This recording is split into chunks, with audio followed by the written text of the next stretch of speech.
दिनैनि बे प्रेस बिबुंसारनि गेजेरजों जोङो क्लियारलि बुंनो नागिरदों जे जोङो खोनाबाय थादों बिटिसिनि मानगोनां चिफ हाग्रामा महिलारि बिथाङा बिटिसिआव गोदानै सरकार फैनायनि उनाव हा पाट्टा होनो बिथाङा नागिरदों आरो जायफोरा हा गैजाया जायफोरनियाव हानि डकुमेन्ट्स गैया बिथांमोननो हा पाट्टा होनो नागिरनाय जि रिजोल्यूशन डिसिजन बेखौ जों वेलकाम खालायो खारन थांनाय समावबो थांनाय सरकाराबो माखासे हा पाट्टा बिथांमोनाबो होनानै गालांदों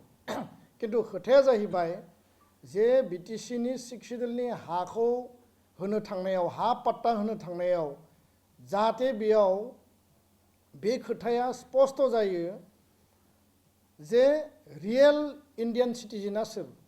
प्रकृत भारतीय नागरिका सोर आरो लोगोसेनो 2003 नि सिगां बेयाव ट्राइबेलजों लोगोसे बनाफाइड जायफोर सेटलार सिटिजेन्सफोर दङमोन बेयाव एसामिस इन्डिजिनियासआनो जा गुबुन गुबुन हारि माहारियानो जा खारन बिटिसि 6 शेड्यूलाव लिरनाय दङ जे ट्राइबेलनि अधिकाराबो प्रोटेक्शन थागोन एज वेल एज नन ट्राइबेलनि अधिकाराबो बेयाव प्रोटेक्शन थागोन किन्तु खोथाया जाहैबाय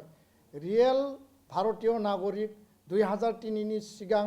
जायफोरनि बिमा बिफाया दङमोन आबै आबौआ दङमोन आजै आजौआ दङमोन दा फिसा फिसौआ दङ बिसोरा हा मोननायाव जोंहा आपत्ति गैया आरो बेलेन ब्लक जिखिनि ट्राइबेल बेलेन ब्लक दङ 19टा बे बेलेन ब्लकआव जायफोरा प्रोटेक्टेड क्लास ट्राइबेलनि राइटआथ' थाखानांगोनखा प्रोटेक्टेड क्लास जि मोनब्रै हारि दङ बिथांमोनाबो बेयाव अधिकार दङ गावसोरनि हानि डकुमेन्ट्स पाट्टाखौ बिथांमोना मोनगोन किन्तु नियम आयेन Assam land revenue regulation act 1886 chapter 10 बा आसाम लेन्ड पलिसि 2019 बेफोरखौ भंग खालामजोबनानै अकल राजनीतिक कारनाव भट बेंकनि सार्थआव जुदि सोरनोबा आयेन भंग खालामनानै जुदि हा होयोबा दुलाराय बर' फरायसा आफादा बेखौ जोङो गोख्रोङै गाबथागोन आरो जों मालाबाबो हास्थायनाय नङा मालाबाबो लुबैनाय नङा दानि सरकारा हा पाट्टा होथों जों वेलकाम खालामो स्पष्ट खोथा किन्तु रियेल इंडियन सिटिजेन आरो 2003 नि सिगां जायफोरा बनाफाइड सिटिजेन बनाफाइड सेटलार्स आरो इलिगेल एनक्रोचार्स फरेन नेशनेलफोरनो जाहाथे मालाबाबो हा पाट्टा होआ आरो जायफोरा बे खोथाखौ रायखांनाय लोगो लोगो साननानै लायो जे फरेन नेशनेल इलिगेल सेटलार्स बा इलिगेल एनक्रोचार्स होनना बुंनाय लोगो लोगो जोंखौनो बुंदों नामा बिथांमोनाबो स्पष्ट जानांगौ जोङो गासै हारिखौ टार्गेट खालामनो नागिराखै खारन भारतआ मोनसे सेक्युलार कान्ट्रि भारतनि जे गासैबो खनायाव गासैबो माहारिफ्रा थाबोदों किन्तु 6 शेड्यूलनि अस्तित्वखौ रैखा खालामनांगौ थाखाय ट्राइबेल बेलेन ब्लकनि हाखौ रैखा खालामनांगौनि थाखाय जोंनि जिखिनि पलिटिकल रिजार्वेशन कन्स्टिट्यूशनल रिजार्वेशनखौ रैखा खालामनांगौनि थाखाय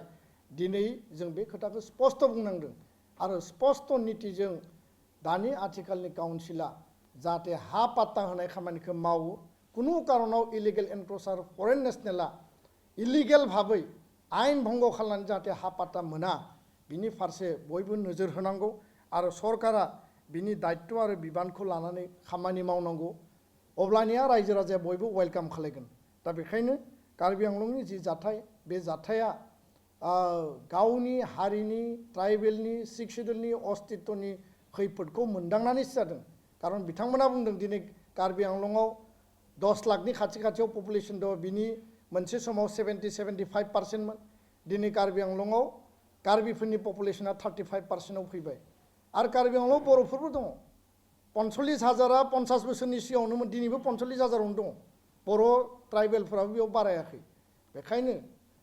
जोङो आसामनि रैखाथिनि बाथ्रा बुंनाय लोगो लोगो 6 शेड्यूलनि रैखाथिनि बाथ्राया फैगोन 6 शेड्यूलनि रैखाथि बाथ्रा फैनाय लोगो लोगो गासै आसामनि ट्राइबेल बेलेन ब्लकनि रैखाथि गासै बर'फोरनि आसामाव रायजो जानाय बिसोरनि रैखाथिनि बाथ्रा आरो 6 शेड्यूलाव रायजो जानाय ट्राइबेल माहारिनि बाथ्राया बेयाव फैयो बेखिनि खोथाखौनो दिनै बुंबाय